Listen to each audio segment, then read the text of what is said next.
নমস্কার, কেমন আছেন সকলে? আশা করি আপনারা সকলে অনেক অনেক ভালো আছেন। আমার নাম অয়ন বিশ্বাস। আজকে কিছু কথা বলার জন্য আমি আপনাদের মাঝে চলে আসলাম, যে কথাগুলো হয়তো আপনার জীবনে কাজে লাগতে পারে। সো আমরা জীবনে অনেক সময় জীবনে একবার হলেও আপনি নিজে, আমি অয়ন একবার হলেও হাতি দেখেছি। আমরা জানি যে হাতির শরীরে আসলে কতটা বল থাকে। তো হাতি চাইলেই তার নিজের শক্তি দ্বারা একটি দেয়াল ভেঙে ফেলতে পারে। এটা কখন হয়?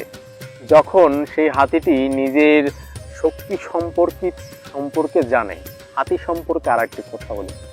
হাতি যদি জানতো যে তার শরীরটা বিশাল আকৃতির, তাহলে সেই শরীর দিয়ে যে কোনো অঘটন ঘটিয়ে ফেলতে পারত। কিন্তু হাতির চোখ দুটি খুবই ছোট, এজন্য সে তার নিজের শক্তি সম্পর্কেও জানতে পারে না, নিজের শরীর সম্পর্কেও জানতে পারে না। কিন্তু যদি এই হাতিটিকে বন্দি করে নেওয়া হয় তাহলে কেমন হয়? হাতি নিজেই পরাধীন হয়ে যায়। ঠিক এমনটাই ঘটে আমাদের ক্ষেত্রে। হাতি কিন্তু বন্দি থাকা অবস্থায় সে পরনির্ভরশীলতা লাভ করে। ঠিক এমনটি ঘটে আমাদের জীবনে। আমরা এই পরনির্ভরশীলতা অর্থাৎ স্বাধীনতাহীন, পরাধীন আমাদের অনেক সময় শরীরকে নয়, আমাদের মনকে বন্দি করে ফেলে। আমরা যদি স্বতন্ত্র বা স্বাধীন না হই, তাহলে আমাদের নিজের মনের উপর নিয়ন্ত্রণ থাকে না, নিজের ইমোশনের উপর কন্ট্রোল থাকে না। সো যদি এই স্বাধীনতা অর্জন করতে হয়, আর আসলে আমাদের মনকে উন্মুক্ত করে দিতে হবে। সো যদি আমাদের নিজের মনের উপর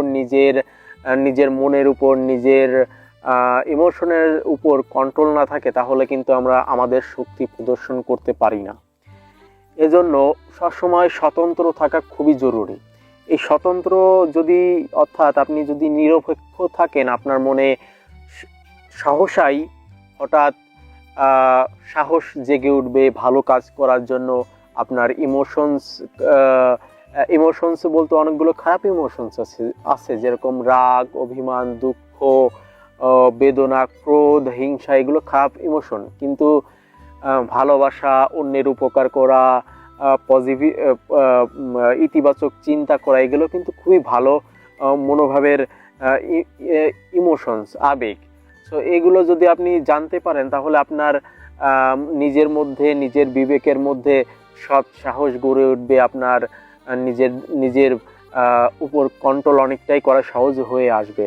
এখন আপনি যদি এই ইমোশনস অর্থাৎ আপনার আবেগ এবং নিজের মনকে যদি কন্ট্রোল করতে পারেন, তাহলে আপনার মধ্যে যে হিডেন অর্থাৎ গুপ্ত প্রতিভা রয়েছে, সেগুলো হয়তো এক সময় জেগে উঠতে পারে। সো তাহলে এই হাতির মতো বন্দি অবস্থায় না দিন কাটিয়ে আমাদের হওয়া উচিত একজন স্বাধীন মানুষের মতো ব্যবহার করা, জীবনযাপন করা।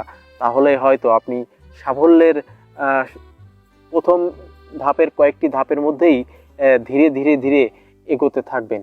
এভাবেই হয়তো আপনার জীবনে সাফল্য চলে আসতে পারে। সো এই ছিল আজকের ভিডিও। যদি ভিডিওটিতে কোনো ভুল কিছু বলে থাকি, অবশ্যই কমেন্ট করে জানাবেন। ধন্যবাদ সবাইকে, ভালো থাকবেন। দেখা হবে নতুন কোনো ভিডিওতে, নতুন কোনো আঙ্গিকে, নতুন কোনো টপিক নিয়ে। ততদিনে আপনারা সকলে অনেক অনেক ভালো থাকবেন। ধন্যবাদ সবাইকে।